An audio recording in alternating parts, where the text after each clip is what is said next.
तो बुलेटिन की शुरुआत बड़ी खबर के साथ। नीट यूजी परीक्षा के एक छात्र का दावा, नागपुर का हूं, सेंटर अबू धाबी दिया गया। एनटीए ने मानी है गलती, ये जानकारी आ रही है। आपको बता दें कि एनटीए ने तुरंत गलती सुधारी है। नागपुर में ही परीक्षा देगा छात्र, इस तरीके की बात अब एनटीए की तरफ से कही जा रही है। कल दोपहर 2 बजे से 5:15 तक होगी परीक्षा। तो ये बड़ी जानकारी।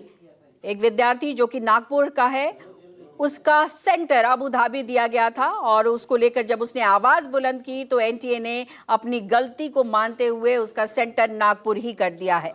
आपको बता दें कि कल जो एग्जाम होना है वो 2 बजे से लेकर 5:15 तक होगा। नीट री एग्जाम को लेकर राहुल गांधी का पोस्ट भी सामने आया है। नागपुर का बच्चा नीट की तैयारी कर रहा था, ये जानकारी राहुल गांधी के पोस्ट के थ्रू आ रही है। बच्चे का एग्जाम सेंटर निकला अबू धाबी। ना पासपोर्ट, ना परिवार के पास विदेश भेजने के पैसे, ना अब कोई वक्त बचा है। वो रात भर रोता रहा। क्या इस तनाव की कल्पना भी की जा सकती है?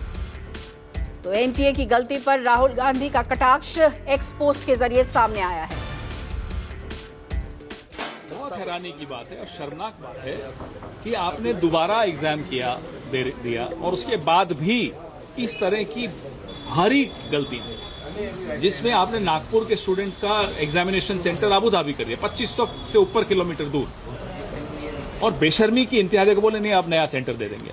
उस बच्चे को एग्जाम से पहले वैसे ही हम सब नर्वस होते थे, वो भी नर्वस हुआ होगा।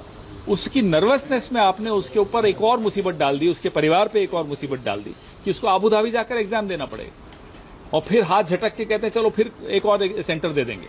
मजाक समझ रखा है एग्जाम को।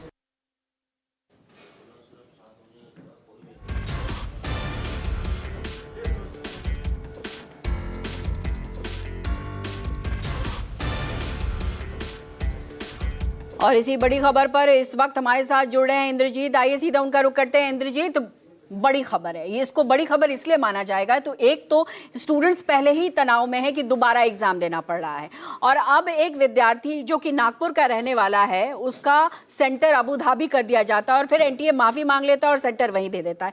इस कंफ्यूजन से जो मेंटल हैरेसमेंट बच्चों का होता है वो तो बहुत बड़ा है।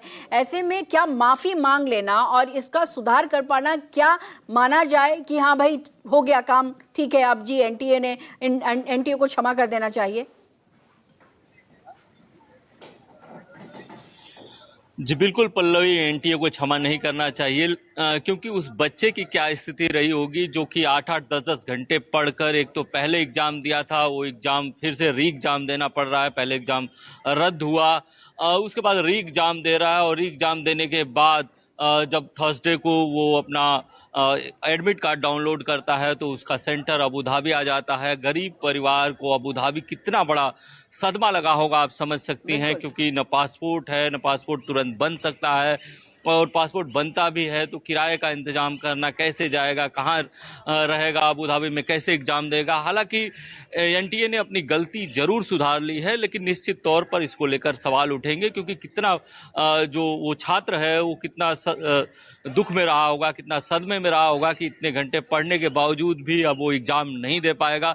उसकी मनोस्थिति तो इसी तरह की रही होगी। लेकिन कॉल सेंटर पर परिवार ने, जो अब्दुल्ला तालिब है उसके परिवार ने संपर्क किया, इसके बाद मेल किया और एनटीए ने भी अच्छा रिस्पांस दिया है और आज उसको जो सेंटर है नागपुर में दे दिया गया है। तो कहीं ना कहीं अब उसको राहत की सांस जरूर मिली होगी, लेकिन 1-2 दिन जो परीक्षा के समय काफी क्रूशियल होते हैं वो बड़े मुश्किल भरे रहे होंगे।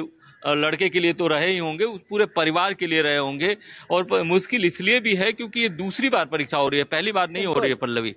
और देखिए कि एनटीए को फुल प्रूफ बनाने की बात चल रही थी। बिल्कुल, इसमें कोई दो राय नहीं। और जिस तरीके की जानकारी आप दे रहे हैं उसे तो यही समझ में आता है कि बेशक एनटीए ने अपनी गलती मान ली हो, लेकिन ऐसी गलतियों की भी जांच होनी चाहिए, क्योंकि इतना बड़ा अगर आप एग्जाम ले रहे हैं और आपको सेंटर इस तरीके का मिल रहा है तो सोचिए कि बच्चों पर किस तरीके का असर पड़ेगा। बहुत बहुत शुक्रिया इंद्रजीत आपका।